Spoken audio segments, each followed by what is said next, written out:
ஸ்ரீமதே ராமானுஜாய நமஹ. நாம் இப்பொழுது அனுபவிக்க இருப்பது நம்மாழ்வார் அருளிச் செய்த திருவிருத்தம் 45வது பாசுரம். இந்த பாசுரம் தலைவி தலைவனது நீரிடை உதவியை நினைந்து உரைத்தல். இது என்ன நீரிடை உதவி அப்படின்னா, தலைவி தண்ணியில் மூழ்கி போயிடார், தலைவன் வந்து காப்பாற்றுகிறார். தலைவனுடைய ஆடை தண்ணீரில் போகிறது, தண்ணீர் அடித்து கொண்டு போகிறது, அதை எடுத்து கொண்டு வருகிறார். இதெல்லாம் தான் நீரிடை உதவி.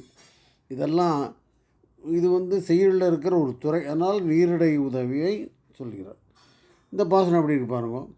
கேடலார்தம் பெருங்கண் மலர் புண்டரீகம் நம் மேல் ஒருங்கே பிடர வைத்தார் இவ்வகாலம் ஒருவர் நம்போல் பெரும் கேழ்பவர் உளரே தொல்லை வாழி அம்சூழ் பிறப்பும் ஒருங்கே வரப்பெருமே சொல்லு ஆழி மடநெஞ்சமே. இந்த நீரிடை உதவிங்கிற விஷயம் இந்த பாசுரத்தில் வரல, ஆனால் உண்மையாக நடந்த விஷயம் என்ன?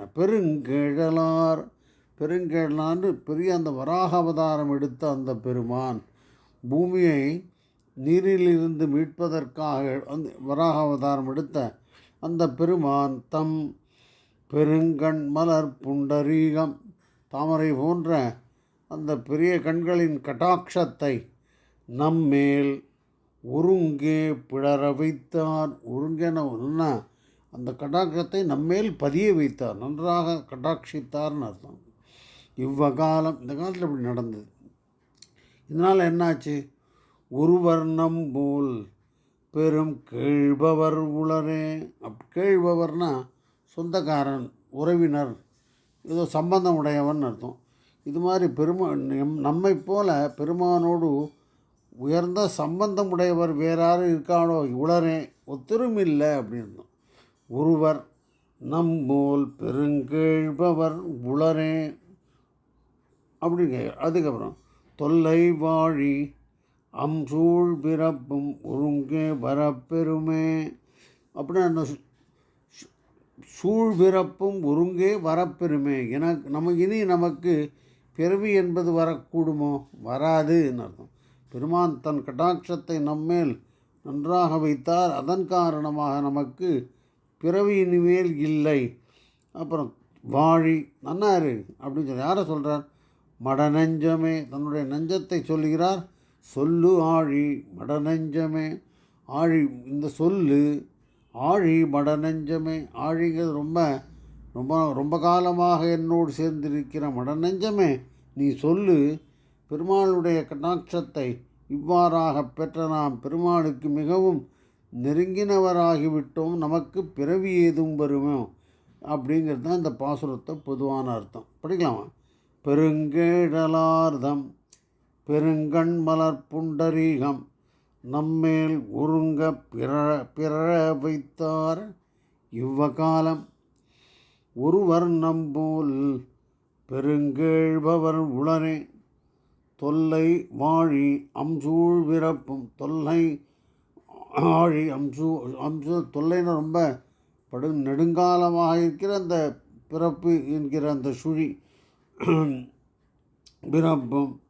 இந்த இடத்துல ஆழிங்கிறது சக்கரம்னு புரிஞ்சுக்கலாம், சூழின்னு வச்சுக்கலாம்.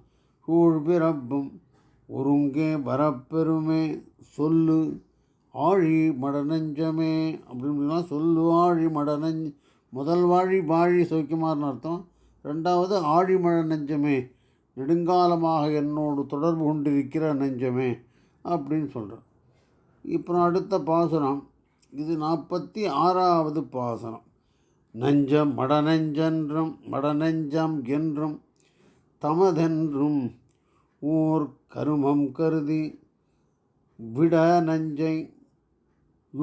நஞ்சை உற்றோர் விடவோ அமையும் அப்பொன்பெயரோன் திடநஞ்சம் கீண்ட பிரானார் தமது அடிக்கீழ் போய் திடநெஞ்சமாய் எம்மை நீர்த்து இன்று தாரும் திரிகின்னதே. நம்மளாம் என்ன நினச்சிட்டு இருக்கோம், நம்மளோட நெஞ்சு மடநெஞ்சம், நாம் சொல்கிறத கேட்கும்னு அர்த்தம். அதான் மடநெஞ்சம் என்னும் நம்முடைய நெஞ்சு மடமை உள்ளது நமது என்றும் நமக்கு அடிமை அப்படின்னு ஓர் கருமம் கருதி ஒரு காரியத்தை மனசில் வச்சிருந்து நெஞ்சை மனசை விடன தூதாக விட உற்றோர், அப்படியாக ஆசைப்படுபவர்கள், நெஞ்சை தூதாக விட ஆசைப்படுபவர்கள்னு அர்த்தம். அவர்கள் நினைத்து கொண்டிருக்கிறார்கள் மடமை உடையது நம்முடைய நெஞ்சம், நம்முடையது தான் அது அப்படின்னு அதை விடவும் அமையும். இந்த மாதிரியான எண்ணத்தை விடுவது தான் சரியாக இருக்கும் அப்படிங்கிறது தான் இது வரலையும் அர்த்தம். மடநெஞ்சம் என்றும் தமது என்றும் ஓர் கருமம் கருதி நஞ்சை விட உற்றோர் விடவும் அமையும். அந்த எண்ணத்தை விடுவது நன்னா இருக்கும். ஏன்னு கேட்டால் தலைவி தன்னுடைய அனுபவத்தை சொல்லுகிறாள். அப்பொன்பெயரோன் திட நஞ்சம் கீட்டபிரானால் தமதடி கீழ் விட. என்ன பண்ண, பொன்பெயரோன் இரணியனுடைய திடமான நெஞ்சை பிளந்த அந்த பெருமானுடைய திருவடிக்கு என்னுடைய நெஞ்சை நான் தூது விட்டேன்.